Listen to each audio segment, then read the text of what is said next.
When I returned to my granddaughter's 15th birthday, I found a banner that read, "Go away, you old resentful woman." I brought with me a gift that would reveal her true story. I'm glad to have you here.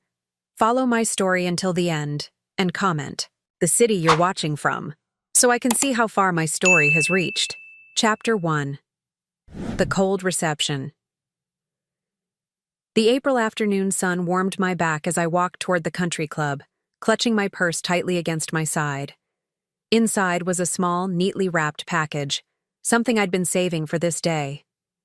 At 65, I'd learned to treasure moments of connection, especially with family. Today was my granddaughter Camilla's 15th birthday, and despite our complicated history, I'd convinced myself that this milestone might be a chance for reconciliation. I smoothed down my blue dress, purchased specially for the occasion, and took a steadying breath before pulling open the heavy glass door. The reception hall was transformed with pink and silver decorations, a DJ setting up in the corner, and waiters gliding between clusters of guests with trays of appetizers. I scanned the room for familiar faces, my heartbeat quickening when I spotted my son Eduardo in deep conversation with his wife Claudia. They hadn't noticed me yet. My fingers brushed against the small package in my purse. Perhaps today would be different. Then I saw it. Hanging above the gift table was a banner, with carefully painted letters, "Go away, you old resentful woman." I froze, blood rushing to my face as several nearby guests turned to stare. The banner was positioned where everyone would see it, and see me reading it. This wasn't an oversight or a teenager's prank. This was deliberate humiliation. Mother. Eduardo's voice cut through my shock. He stood a few feet away, arms crossed, his expression hard. "I'm surprised you actually came." "It's my granddaughter's birthday," I managed, my voice barely steady. "Of course I came." Claudia appeared at his side, her smile sharp as a knife. "We were quite clear about the family's wishes, Isabella. Especially after what you did." "What?" "I did. The same old accusations, twisted so far from truth I barely recognized them anymore. In their version, I had abandoned the family out of bitterness after Roberto died. In reality, I had discovered financial irregularities in the family vineyard, confronted Eduardo, and was systematically pushed out and painted as unstable. "I just want to wish Camilla a happy birthday," I said, straightening my shoulders. "I brought her a gift." "A gift?" Claudia's laugh was brittle. "More like another attempt to poison her against us. She doesn't need your gifts or your stories." I looked past them, searching for my granddaughter. She stood across the room, surrounded by friends, beautiful in a flowing pink dress that made her look older than her 15 years. When our eyes met, her expression changed, not to warmth, but to something harder, rehearsed. She excused herself from her friends and walked over, each step deliberate.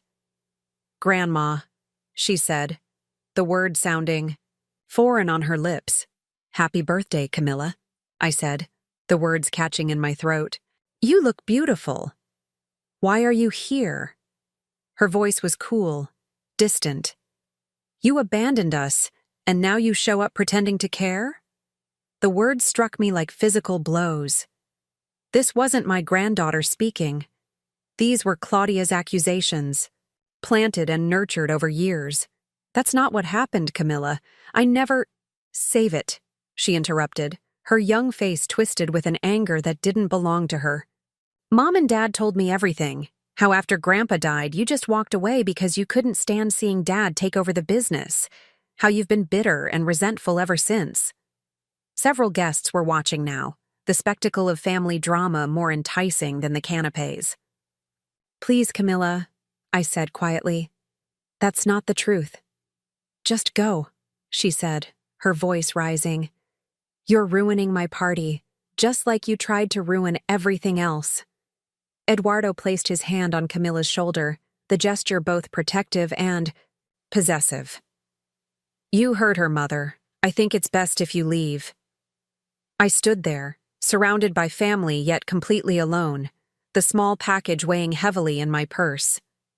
The gift I'd brought, the truth I'd carried for so long, suddenly seemed pointless. What good would it do now, in this hostile territory? "I'm sorry," I whispered, though I wasn't sure who I was apologizing to. Camilla, for the lies she'd been told, or myself, for believing this day might be different. I turned and walked out, my steps measured and dignified despite the tears threatening to spill. Behind me, I heard laughter resume, music starting up, the party continuing as if I'd never been there at all. In my car, hands shaking on the steering wheel, I wondered if I should simply disappear from their lives forever. Would that be easier for everyone? Or would the truth I carried die with me, leaving only their twisted version behind? I glanced at my purse, thinking of what lay inside, evidence that could change everything. But at what cost? My small apartment welcomed me with silence as I closed the door behind me. I slipped off my shoes, the blue dress I'd so carefully chosen now feeling like a costume, a pathetic attempt to play a role in a family that had written me out of their story. I sank into my worn armchair by the window, staring at the fading, evening light. My fingers trembled as I reached into my purse, pulling out the small package I'd never had the chance to give Camilla. I placed it on the side table, unable to look at it. "You old resentful woman," I whispered, Claudia's words echoing in my head. How easily they'd twisted everything, turning me into the villain of their narrative. The framed photo of Roberto on the bookshelf caught my eye. His kind smile, the laugh lines around his eyes, the gray just beginning to touch his temples before cancer took him 10 years ago. Everything had changed after his death. "They've poisoned her against me, Roberto," I said to the empty room. "Our own granddaughter." Memories washed over me like a tide, pulling me back to those first devastating months after Roberto's death. Eduardo had immediately stepped in to run the vineyard, though Roberto had always intended us to manage it together until I was ready to retire. At first, I was grateful. Grief had hollowed me out and the business details were overwhelming. But when I started to recover and return to my role, I found doors that had once been open now subtly closed. Financial reports became vague. Bored. Meetings were rescheduled without notifying me. Staff who had worked with us for decades began treating me differently, their eyes sliding away when I asked direct questions. "You should rest, Mother," Eduardo would say, his concern so convincing I almost believed it. "The stress isn't good for you." Then came the discrepancies. Wine shipments that didn't match our inventory, profits that didn't align with sales figures, new equipment purchased at inflated prices from companies I'd never heard of. I remember the night I finally confronted Eduardo in his office, presenting the evidence I'd gathered. He'd looked at me with pity, as if I were a child who didn't understand. "Basic mathematics. These are complex business matters," he'd explained slowly. "Dad protected you from the complicated parts. These numbers look suspicious to you because you don't understand modern vineyard management."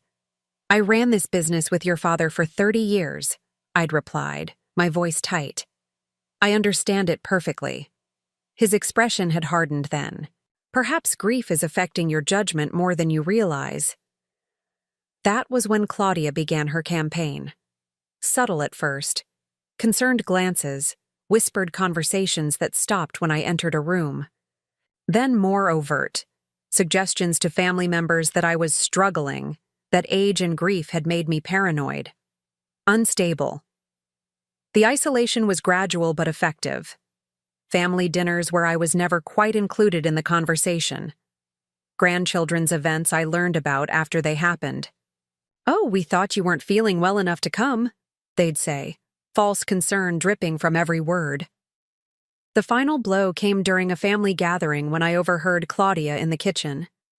"We're all worried about Isabella," she'd said, to my sister-in-law. Eduardo had to remove her from the vineyard's accounts. She was making accusations, seeing conspiracy theories everywhere. "The doctor says it might be early signs of dementia." There was no doctor. There were no concerns about my mental health, except the ones they fabricated. I confronted them both that night, my anger finally breaking through months of careful restraint. Eduardo had shaken his head sadly, as if my outburst proved their point. "See?" Claudia had murmured. "This is exactly what we've been worried about." I left the vineyard that night, my dignity the only thing I managed to save. They'd taken everything else, my role in the business Roberto and I built, my relationship with the grandchildren, my reputation in the community, rather than fight, and risk being legally declared incompetent, a threat Eduardo had implied more than once. I retreated. I told myself it was temporary, that eventually the truth would surface. I never imagined that temporary would stretch into years of estrangement, or that they would construct an entirely new narrative where I had abandoned them out of spite. Tear slid down my cheek as I returned to the present, my silent apartment a testament to how effectively they'd isolated me. I wiped it away angrily. I was tired of tears. My gaze fell again on the small package on the side table. Inside was an envelope containing a letter, Roberto's last letter, and a sapphire brooch that had belonged to my grandmother. The letter revealed truths that could shatter Eduardo and Claudia's carefully constructed world, truths Roberto had wanted me to know, but had hoped we'd never need to use. Was I wrong to keep it hidden all this time? I asked Roberto's photograph. Was I wrong to protect him, even after everything he's done? The package seemed to pulse with dangerous potential. Using it would mean crossing a line I'd been unwilling to cross for years. But seeing Camilla today, watching how they'd turned her against me with their lies, had awakened something fierce and desperate inside me. Perhaps it was time for the truth, no matter how painful. 3 weeks passed after the birthday disaster. I tried to put the humiliation behind me, falling into my quiet routine, volunteering at the community center on Tuesdays and Thursdays, tending to my small balcony garden, meeting my friend Beatrice for coffee on Sunday afternoons. Simple pleasures that filled my days but couldn't quite fill the hollow space where family should have been. I was browsing at Landry's Antiques, a small shop I'd frequented for years, searching for a vintage teacup to replace one I'd broken. The shop was a comforting maze of treasures, furniture with stories to tell, jewelry from bygone eras, old photographs of strangers' happy moments. I was examining a delicate porcelain cup when a voice behind me sent a jolt through my body. "Grandma?" I turned slowly, hardly daring to believe it. Camilla stood a few feet away, wearing jeans and a simple sweater, her dark hair pulled back in a ponytail. So different from the princess-like girl at the party. Her expression wasn't hostile, merely cautious. "Camilla," I managed, setting down the teacup before my trembling hands could drop it. "What are you doing here?" She shifted her weight from one foot to the other. "School project. We're supposed to find an object that represents our family history and write about it." Her voice was flat, rehearsed. "Mom suggested I check antique stores." Of course Claudia would send her to a store rather than look through family heirlooms. Many of which were in boxes in my apartment, pieces of history they'd discarded along with me. "That sounds like an interesting project," I said carefully, afraid that showing too much enthusiasm might send her retreating. She shrugged. "I guess. I don't know what I'm looking for." The silence between us stretched uncomfortably. I desperately wanted to suggest the many family items I had: Roberto's pocket watch, my mother's silver hand mirror, photographs dating back 3 generations. But I didn't dare. "What kind of history are you hoping to showcase?" I asked instead. Camila ran her finger along the edge of a nearby table. "Something about where we came from, I guess. Dad says our family built everything from nothing, but..."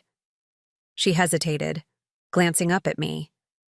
"Some of the old photographs at home show a lot more than nothing." A small flame of hope flickered in my chest. She was questioning the narrative, even if just slightly. "Your great-grandparents came from Spain in 1935, I said, keeping my voice even. "They brought very little with them, but they did bring knowledge about winemaking and incredible determination. Camilla looked at me directly for the first time. You know a lot about them? I do, I said simply.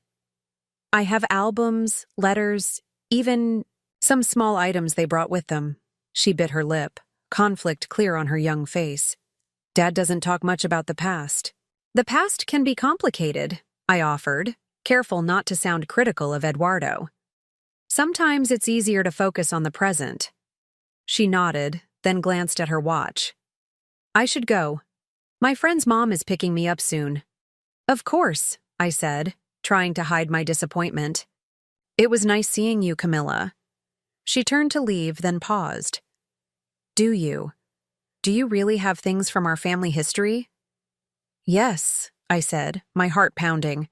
Photographs, letters, small keepsakes. You're welcome to see them sometime if you'd our furo. Like?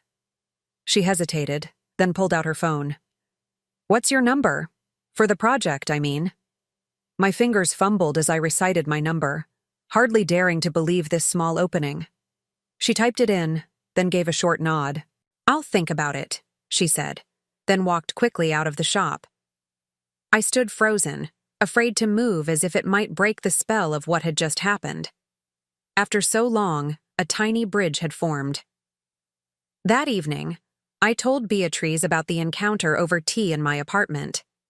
The envelope with Roberto's letter sat in my desk drawer, as it had for years. This might be your chance, Isabella, Beatriz said, her eyes bright with hope for me. To rebuild something with your granddaughter. Or it might be nothing, I cautioned. She might never call. Or worse, she might tell Claudia and Eduardo about seeing me, and they'll make sure it never happens again. Beatrice set down her teacup firmly. Stop.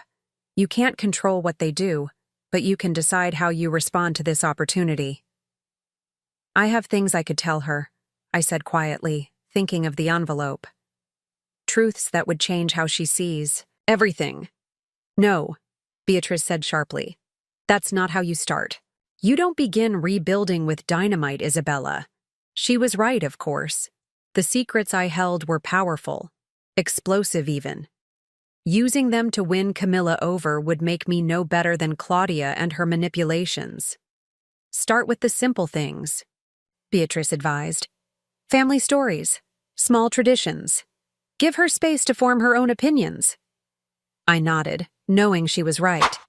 If Camilla reached out, I would need to tread carefully, building trust slowly rather than trying to demolish her parents' narrative in one dramatic revelation. My phone chimed with a text message. Unknown number. Hi, Grandma. This is Camilla. Dundee. I come see those family photos sometime? For my project. I showed the message to Beatriz, my hand shaking slightly. See? She said, squeezing my arm. A bridge. Small, but real. I typed my reply carefully. I'd love that, Camilla. You're welcome. Anytime. As I pressed send, I glanced at the drawer containing Roberto's letter. The truth would have its moment, but not yet. First, there needed to be trust. First, there needed to be a relationship to withstand the weight of the past. Camilla came to my apartment the following Saturday afternoon. I spent the morning in nervous preparation, arranging photo albums on the coffee table, baking her favorite lemon cookies, hoping her tastes hadn't changed, and tidying my already neat living room. When the doorbell rang, my heart leapt to my throat. She stood in the hallway, backpack slung over one shoulder, looking both curious and wary. Hi, she said simply. Come in, I responded, stepping aside. I'm so glad you came. She entered cautiously, eyes scanning my small home. I wondered what she saw, a stranger's apartment or echoes of the grandmother she barely remembered. It's nice, she said finally, setting her backpack down. Smaller than I expected. I don't need much space these days, I replied, leading her to the living room where the albums waited. Would you like some lemon cookies? I baked them this morning. A flash of recognition crossed her face. You used to make those when I was little. It wasn't a question, but a sudden memory. Every Sunday, I confirmed. You would sit on a stool at the counter and help me squeeze the lemons.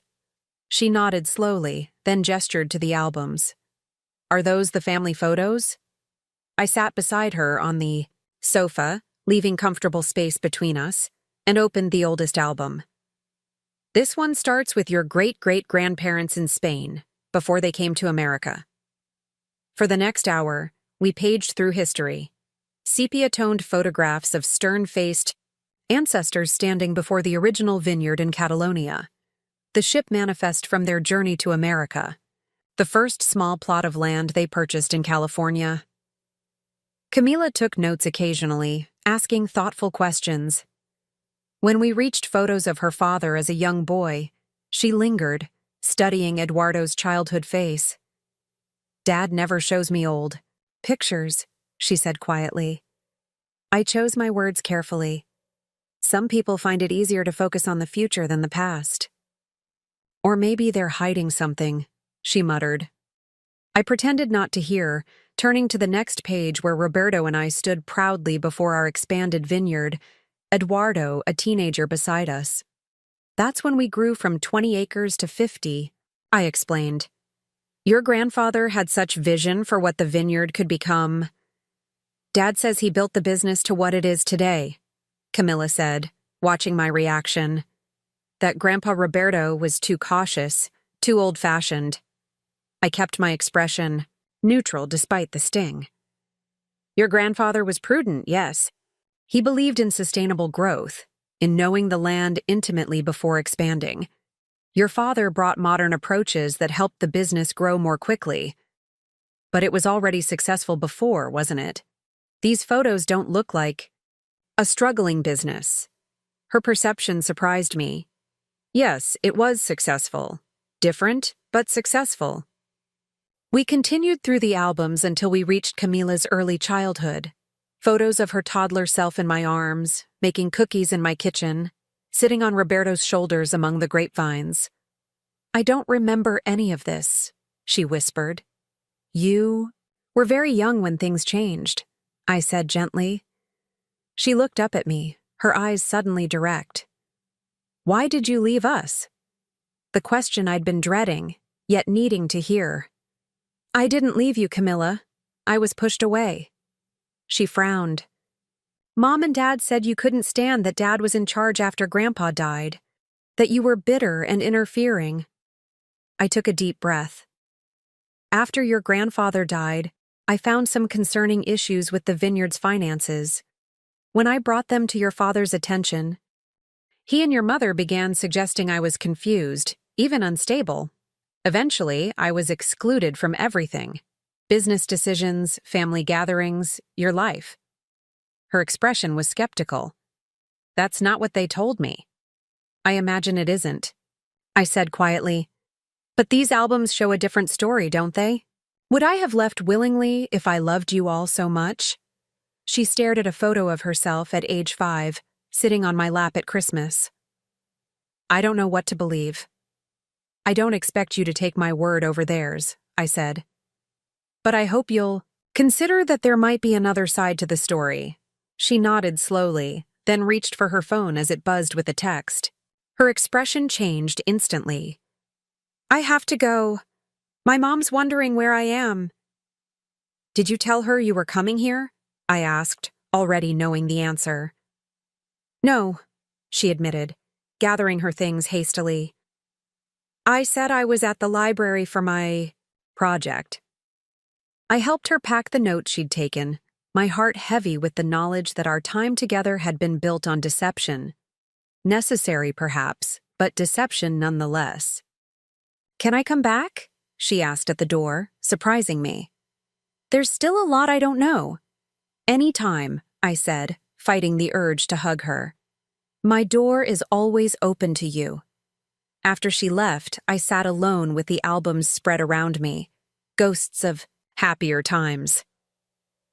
I'd been careful, sharing memories without accusations, letting the photographs tell their own story. But would it be enough to counter years of poisonous narrative? My answer came 3 days later when my doorbell rang urgently at 7:30 p.m. I opened it to find a red-faced Eduardo, with a tearful Claudia behind him. "Mother," he said, his voice tight with controlled rage, "we need to talk about your manipulation of our daughter." "I haven't manipulated anyone," I replied calmly, though my heart raced. "Camilla came to me for help with a school project about family history." "A project?" Claudia scoffed. "Is that what you're calling it?" She came home asking questions about why we don't have old photos of the vineyard, why we never talk about the past. Eduardo stepped closer, lowering his voice. "Stay away from her. Whatever game you're playing, it stops now." "It's not a game. To want a relationship with my granddaughter," I said, meeting his gaze. "And it wasn't a game when you pushed me out of the business your father and I built." His expression hardened. "You're still the same bitter old woman, aren't you? Clinging to grievances, making up conspiracies." For a moment, I considered retrieving Roberto's letter from my desk, ending this charade once and for all. But Camilla's face flashed in my mind. This wasn't the time. Not yet. "If Camilla doesn't want to see me, I'll respect that," I said quietly. "But if she reaches out, I won't turn her away." Eduardo's jaw tightened. "We've forbidden her to contact you. If you approach her again, we'll take legal action."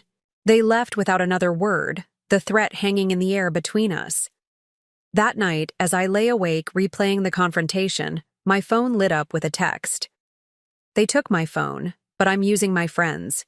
They're so angry about me seeing you. Dad said terrible things. I don't understand why they hate you so much. I need to know the truth. Can we still talk somehow?" I stared at the message, torn between hope and fear.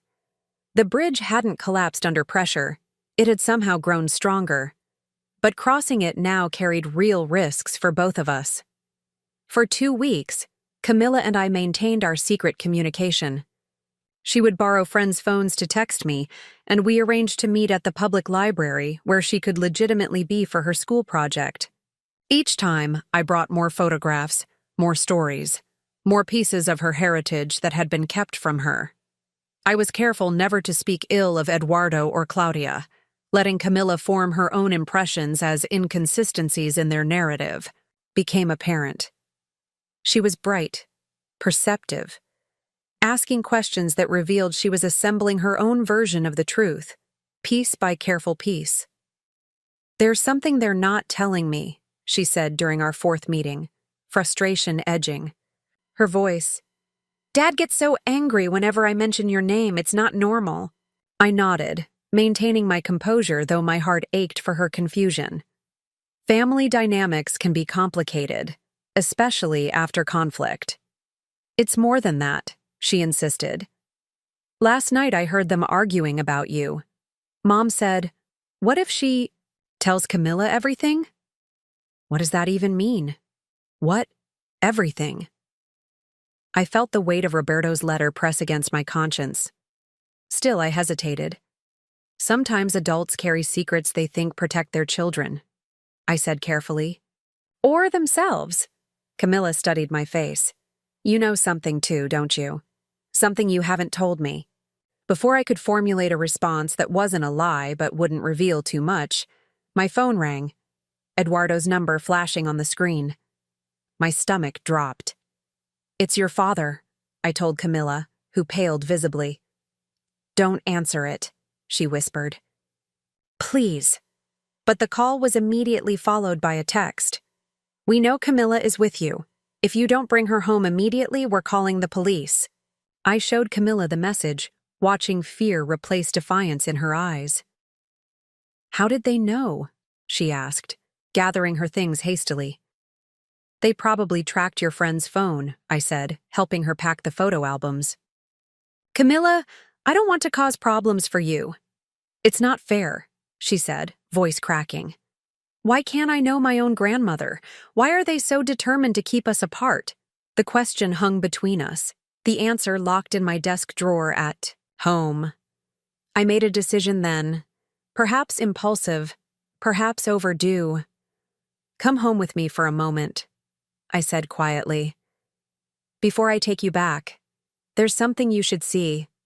10 minutes later, we stood in my apartment, the urgency of our situation making the air feel charged. I went directly to my desk, unlocking the drawer where I'd kept Roberto's final gift for so many years. "What's that?" Camilla asked as I removed the small package.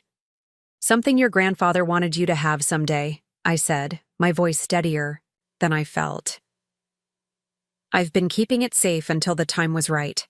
I unwrapped the package carefully, revealing an envelope yellowed with age and a small box containing the sapphire brooch. Camilla reached for the jewelry first, her eyes widening at the deep blue stone set in intricate silver. "It's beautiful," she whispered. "It belonged to my grandmother, then to me, and was meant for your aunt, my daughter Elena. But she died before she could receive it." I took a deep breath. "Your grandfather wanted it to go to you when you were old enough." Camilla looked up sharply. "I was supposed to have this, but Dad told me all the family jewelry went missing after Grandpa died." "Nothing went missing," I said quietly. "This is only part of what your grandfather left for you." I handed her the envelope, watching as she carefully broke the seal and unfolded the letter inside. Her hands trembled slightly as she began to read Roberto's distinctive handwriting. "My dearest Isabella," she read aloud, her voice faltering. "If you're reading this, I've left you alone to face what's coming. I'm sorry for that burden.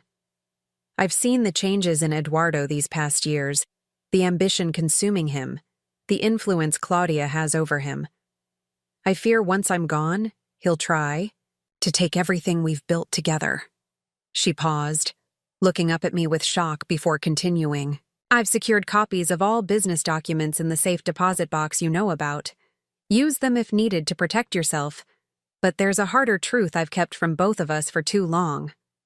Camilla's voice dropped to a whisper as she read the next lines. "Eduardo is not our biological son. Your sister Maria left him with us when he was 3 months old as she battled her addictions. We took him in, loved him as our own, and never spoke of it again after Maria died. No one else knows. I never wanted him to feel unwanted, but I see now that bloodlines matter to him in ways I never anticipated. Perhaps if he knew the truth, he might understand that what matters is the love we give, not the blood we share." Tears streamed down Camilla's face as she finished the letter. "But that means my dad isn't really."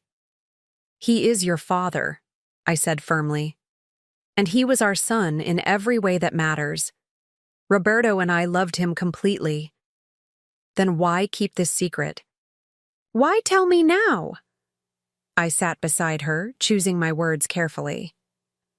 "We kept it because we loved him and didn't want him to feel different. I'm telling you now because you deserve to know your true history, and because I can't bear to see you manipulated with lies about who I am or why I left." Camilla stared at the letter, then at the brooch, piecing together implications with remarkable clarity for someone so young. "Dad doesn't know, does he? That he was adopted?" I shook my head. "Your grandfather and I agreed never to tell him unless absolutely necessary. We wanted him to feel secure in his identity, in his place in our family." She looked up at me, her expression shifting from shock to something harder to read. "And you think this is absolutely necessary now?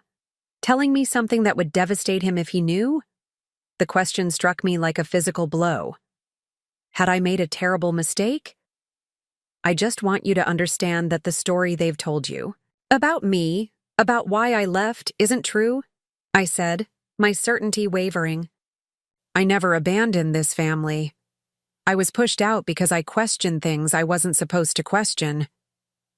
Before Camilla could respond, her phone buzzed repeatedly, Eduardo calling again and again. "I have to go," she said, carefully folding the letter and returning it to the envelope. "They're going to be furious." "Keep the letter and the brooch," I told her. "They belong to you now."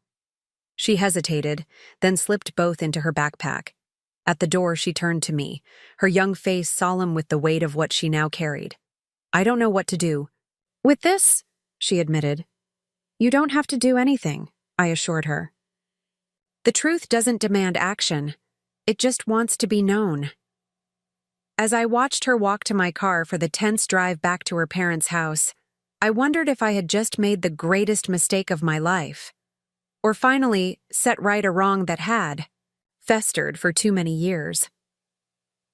The drive to Eduardo and Claudia's house was silent, the weight of Roberto's letter hanging between Camilla and me. I parked at the curb, dreading the confrontation to come. "Do you want me to go in with you?" I asked, turning to her. She clutched her backpack tightly, the hidden contents now a burden as much as a gift. "I think I need to do this myself." "Camilla," I said softly, "you don't have to tell them about the letter. Not today. Not ever if you don't want to."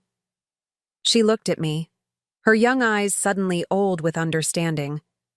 "Keeping secrets is what broke this family apart. I don't want to be part of that anymore." Before I could respond, the front door flew open. Eduardo strode out, his face a storm cloud of fury. Claudia hovered in the doorway, arms crossed tightly, across her chest. I squeezed Camilla's hand once before she stepped out of the car. Eduardo reached her in seconds, gripping her arm and speaking in low, angry tones I couldn't hear. She pulled away, standing her ground with a poise that made my heart swell with pride despite my fear for her. I should have driven away. That would have been the prudent thing, the safe thing. Instead, I turned off the engine and stepped out onto the sidewalk. "Let go of her, Eduardo," I called, my voice steadier than I felt. He turned to me, eyes blazing. "Haven't you done enough damage? Stay out of this, mother. If you're going to be angry with someone, be angry with me," I said, walking closer. "Not with Camilla. She was only trying to understand her family." "There's nothing to understand," Claudia snapped, joining us on the lawn. "Except that you can't seem to accept that you're not wanted here." Camilla looked between us, her face hardening with resolve. She unzipped her backpack and pulled out the envelope. "I found out why you really hate Grandma," she said, her voice trembling but determined. "It's not because she abandoned us. It's because she knew things you didn't want her to know." Eduardo's face paled as he stared at the old envelope. "What is that? What have you been telling her?" he demanded, turning to me. "The truth," I said simply. "Give me that." Eduardo reached for the letter, but Camila stepped back. "No," she said, firmly. "This was written by Grandpa Roberto. It was meant for me." "You had no right," Claudia hissed at me, her perfect composure finally cracking. "No right to interfere in our family." "I am this family," I replied, the years of hurt finally finding voice. "I helped build everything you now claim as yours, Eduardo. I loved you from the moment your mother placed you in my arms, and I never stopped, even when you pushed me away." Eduardo froze, his expression shifting from anger to confusion. "What are you talking about? When my mother placed me—" "Read it." Camila thrust the letter toward him. "Read what Grandpa wrote before he died." The neighborhood seemed to hold its breath as Eduardo took the letter with unsteady hands. Claudia moved closer, reading over his shoulder, her face draining of color as the words sank in. "This isn't true," Eduardo whispered, looking up at me. "This can't be true." "It is," I said gently.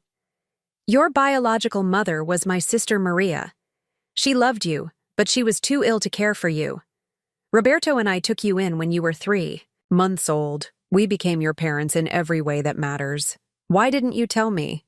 His voice cracked, decades of confidence suddenly stripped away. "We thought we were protecting you," I said. "We wanted you to feel secure, to never question your place in our family." "So I'm not even a real Hernandez," he said bitterly. "The vineyard, the family legacy, none of it was ever truly mine." "That's not true." I moved closer, daring to place my hand on his arm. "You were our son, Eduardo, our only child after we lost Elena. The vineyard has always been your birthright because we chose you. We loved you." He shook his head, backing away from my touch. Claudia snatched the letter from his hands, scanning it again with narrowed eyes. "This changes nothing." she insisted. Biological or not, Eduardo built that business into what it is today. Your husband's letter doesn't entitle you to anything. I never came back for the business, I said quietly. I came back for my family. Eduardo looked at me. Really looked at me, for the first time in years. Why reveal this now? After all this, time? Was it just to hurt me? No, I said, my heart breaking for the pain in his eyes. I kept the secret for over 30 years. I only revealed it because the lies about me, about why I left, had become too destructive. They were poisoning. Camilla against me, just as they've poisoned this entire family. Camilla stepped forward, pulling the sapphire brooch from her pocket. Grandpa wanted me to have this. He wanted us to know the truth, not to hurt anyone, but so we could heal. Eduardo stared at the brooch, recognition flickering in his eyes. I remember this. You used to wear it on special occasions. It's been in our family for generations, I explained. It was meant to pass to Elena, then to her daughter. But when we lost her, Roberto and I decided it would go to your daughter instead. A tear slipped down Eduardo's cheek, the first I'd seen since he was a young boy. I don't know what to believe anymore. Believe that you were loved, I said simply. By Roberto, by me, even by Maria, in her own way. That's the truth that matters most. The weeks that followed were difficult, painful, but necessary. Eduardo struggled with his identity, with the revelation that the parents he thought were his biological family had kept such a significant truth from him. Claudia remained defensive, protective of the life and status she'd built alongside him. But Camila became our bridge. She moved between our separate worlds with determination beyond her years, refusing to let the family fracture further. She brought Eduardo to my apartment one Sunday afternoon, his visit stiff and formal, but a start. Nonetheless, I'm not ready to forgive everything, he told me honestly. But Camilla deserves to know her grandmother. It was a small opening, but enough. Over the following months, the walls between us slowly, painfully began to come down. Eduardo asked questions about Maria, about his early years, filling in the blanks of his history. I shared photographs I'd kept hidden away, stories I'd held close for decades. Claudia remained distant, but even she began to thaw slightly when she saw how important these reconnections were to Camilla. 6 months after the revelation, I received an invitation that brought tears to my eyes, a family dinner at Eduardo and Claudia's home. I arrived nervously, a bottle of wine from the original vineyard stock in hand. The evening wasn't perfect. Conversations sometimes stalled, old tensions occasionally resurfaced. But when Camilla appeared wearing the sapphire brooch with her dinner dress, Eduardo's expression softened as he looked between his daughter and me. She looks like Elena when she wears it, he said quietly as we stood together in the kitchen afterward. Yes, I agreed, allowing the bittersweet memory. But she has your determination. He smiled slightly. And your stubbornness. A family trait, I acknowledged, biological or not. As we rejoined the others in the dining room, I watched Camilla explaining the brooch's history to Claudia, who was listening with genuine interest for perhaps the first time. The truth hadn't magically healed all wounds or erased the painful years of separation. Eduardo still struggled with his identity, Claudia still harbored suspicions about my intentions, and I still carried the hurt of having been pushed away from the family I loved. But around that table, something broken had begun to mend. The circle of family, imperfect, complicated but real, was slowly being restored. When Camilla caught my eye across the table and smiled, her hand unconsciously rising to touch the sapphire at her throat, I knew that Roberto's final gift had served its purpose, not as a weapon of revenge, but as a key to unlock the truth that had kept us all prisoners for far too long. Family, I realized, watching my son's profile as he laughed at something Camilla said, isn't defined by blood or by perfect harmony. It's defined by the choice to keep trying, to keep loving, even when the path back to each other seems impossibly long. And sometimes, that choice alone is enough to find our way home.